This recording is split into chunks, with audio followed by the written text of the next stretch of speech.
Estimados alumnos de este curso virtual respecto a prevención de conflictos entre los pueblos indígenas y las industrias extractivas, reciban el más cordial saludo. Es un gusto tenerlos en esta ya la primera clase de contenidos del curso. Espero que hayan tenido oportunidad de revisar los materiales de la vez de la semana anterior y que les hayan parecido útiles e interesantes. En esta semana lo que vamos a hacer es revisar el panorama jurídico general respecto a los derechos de los pueblos indígenas y vamos a centrarnos en las normas internacionales, ya que tenemos participantes de diversos países, y ya en las siguientes semanas vamos a ver los casos específicos de la configuración legal e institucional tanto en Perú como en Colombia. Es importante señalar que para prevenir los conflictos, uno de los primeros pasos que el Estado debería implementar, creemos nosotros, es dar cumplimiento a este marco internacional sobre derechos de los pueblos indígenas que está vigente para Perú, Ecuador, Bolivia y también Colombia, entre otros países, porque esto serviría de alguna manera a aplicar estos lineamientos y estas metodologías que ya el derecho ha diseñado para poder garantizar ciertos aspectos de la relación entre los pueblos indígenas, el Estado y las industrias extractivas. Entonces, en primer lugar, ¿quiénes son los pueblos indígenas? Ya lo han visto ustedes en las presentaciones de la semana pasada y lo pueden ver también en los materiales de esta semana, pero solamente para resumir, los pueblos indígenas son los colectivos que existen en nuestros países que descienden de los pobladores originarios que teníamos antes de la colonia y que además en la actualidad conservan en todo o en parte sus instituciones jurídicas, sociales y económicas. A estos pueblos, que cada país ya internamente ha definido el modo de registrarlos y el modo de identificarlos, se le aplican una serie de derechos, como dijimos ya la semana pasada, entre los cuales hay varios derechos importantes al momento de analizar la intervención de empresas extractivas. Ustedes van a ver en el material obligatorio esta semana un informe de la Comisión Interamericana de Derechos Humanos que justamente hace un resumen de las decisiones tanto de la Comisión como de la Corte Interamericana de Derechos Humanos respecto a casos de conflictos entre empresas, estados y pueblos indígenas por explotación de recursos naturales, y entre ellos vamos a ver dos grupos principales de derechos que son importantes que ustedes conozcan. El primer derecho de los pueblos indígenas, que debería tomarse en cuenta al momento de establecer una medida para permitir que una empresa, sea minera, de hidrocarburos o de cualquier otra naturaleza extractiva, pueda intervenir en sus territorios, es que debería garantizarse el derecho a la consulta previa. Este derecho está reconocido en los ordenamientos de todos nuestros países de diversas maneras, es obligatorio, pero está reconocido de diversas maneras, y lamentablemente a la fecha, inclusive en Colombia, y lo vamos a ver más adelante, que es uno de los países que más lo ha implementado, todavía no se ha llegado a encontrar una metodología que permita que esta consulta realmente se convierta en un acuerdo social entre el Estado y las comunidades, y que esto disminuya y prevenga la aparición de conflictos. Sin embargo, nosotros creemos que eso tiene muchas potencialidades de suceder, y si la consulta previa fuera de manera constante, de manera institucional, de manera permanente, aplicada para todos los casos a los que se debería aplicar, creemos que podríamos ir construyendo poco a poco un diálogo mucho más fructífero entre el Estado y los pueblos indígenas, que vaya generando mejores condiciones para permitir esta inversión privada y para que esta inversión privada finalmente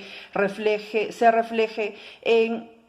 ingresos importantes que mejoren las condiciones de vida de los pueblos indígenas. Entonces, la consulta previa es una herramienta del derecho internacional que debe ser hecha de buena fe, debe ser hecha de manera dando a los pueblos toda la información posible, tiene que ser hecha con los tiempos suficientes, tiene que garantizarse un verdadero diálogo, no puede convertirse simplemente en un paso burocrático más, sino debe establecerse una verdadera negociación de fondo, con etapas, con documentos traducidos a su lengua, con traductores, si es el caso, con peritos, antropólogos, etcétera, y en la cual también debe participar obviamente la empresa, brindando toda la información necesaria para que finalmente se informe a los pueblos cuál es el proyecto extractivo que se va a realizar, cuáles son los posibles beneficios, los posibles impactos negativos que se van a presentar con esta intervención, y finalmente llegar a una decisión que sea realmente informada y que no sea improvisado, que no sea solamente de manera formal. cosa que finalmente este proyecto que se implemente sea un acuerdo entre los pueblos indígenas, el Estado, la empresa que quiere intervenir, sea un acuerdo que beneficie a todos. Esa es la idea. No es solamente, digamos, que los pueblos puedan imponer su decisión o puedan oponerse a todos, sino que realmente se implementen proyectos que van a ser beneficiosos también para la población. Recordemos que la población indígena en todos nuestros países está por lo general en condiciones de extrema pobreza, necesitan mucha inversión para poder tener acceso a educación, a salud, a transporte, a trabajo digno, etcétera, y para todo eso se necesitan ingresos y por lo tanto necesitamos, digamos, el apoyo de las empresas para que puedan invertir en estos lugares y puedan generar estos ingresos, pero el Estado tiene que ser un papel ahí importante, un papel protagónico para garantizar que esa inversión genere los ingresos apropiados, pero que además que no se dañe, digamos, de manera irreparable o de manera demasiado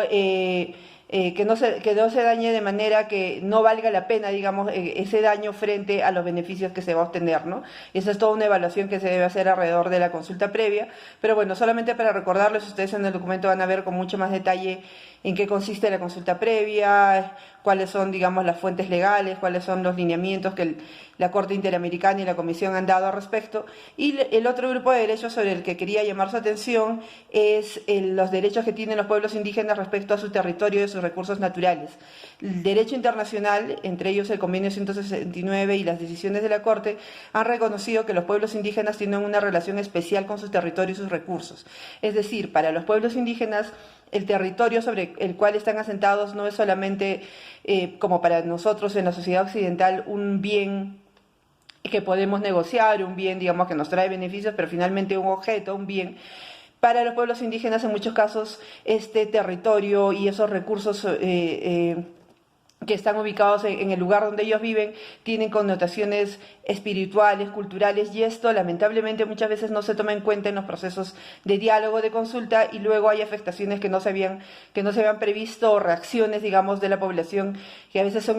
difíciles de entender para los que no somos parte, digamos, de esa cultura, pero es porque para ellos esos lugares tienen una significación diferente que para nosotros. Eso no quiere decir que el derecho internacional prohíba que se haga ningún tipo de intervención en esos territorios, en esos recursos,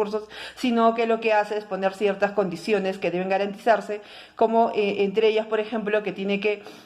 hacerse un estudio bien detallado no solo de los impactos económicos o de los impactos sociales que va a tener esta intervención extractiva, sino también de los impactos culturales o espirituales que va a tener sobre ese pueblo, sobre sus creencias, sobre su cosmovisión para el futuro. Y una vez que todo esto se establezca, como ya lo decía antes, se tendrá que analizar si el impacto que va a traer esta inversión, a pesar de causar probablemente algunas afectaciones sobre estos aspectos de la vida de los pueblos, las ganancias, los ingresos que se van a generar son, digamos, tan importantes que se puede uno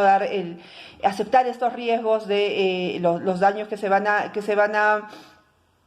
a producir, porque eso es posible de repararlos, es posible de intercambiarlos con otro tipo de recursos, en fin, porque hay algún plan, digamos, para mitigar estas afectaciones. Y eso es en cuanto, digamos, a los estudios previos que hay que hacer, y en cuanto ya al proyecto extractivo en sí, el derecho internacional dice que se debe garantizar,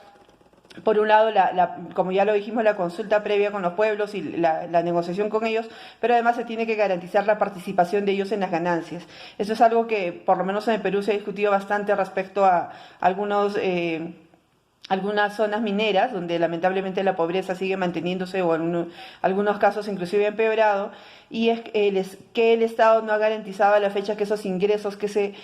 se obtienen por las explotaciones de diferentes tipos redunden en una inversión que haga que en estas zonas haya beneficios para los pueblos, pero en el caso de los pueblos indígenas, además, el derecho internacional dice que previamente se tiene que haber determinado con claridad cuáles son esos beneficios y en qué ganancias va a tener, digamos, ese pueblo con esa intervención. Con todas estas características se podría prevenir, obviamente, que haya la cantidad de conflictos que tenemos que no benefician a nadie, y que pueda darse mejores condiciones para que esta inversión privada genere los recursos que se necesitan para mejorar la vida de estas poblaciones. Bueno, los invito a revisar los materiales de esta semana. Estamos, como siempre, disponibles para cualquier consulta que tengas, y nos estamos comunicando para la segunda clase. Muchas gracias, hasta luego.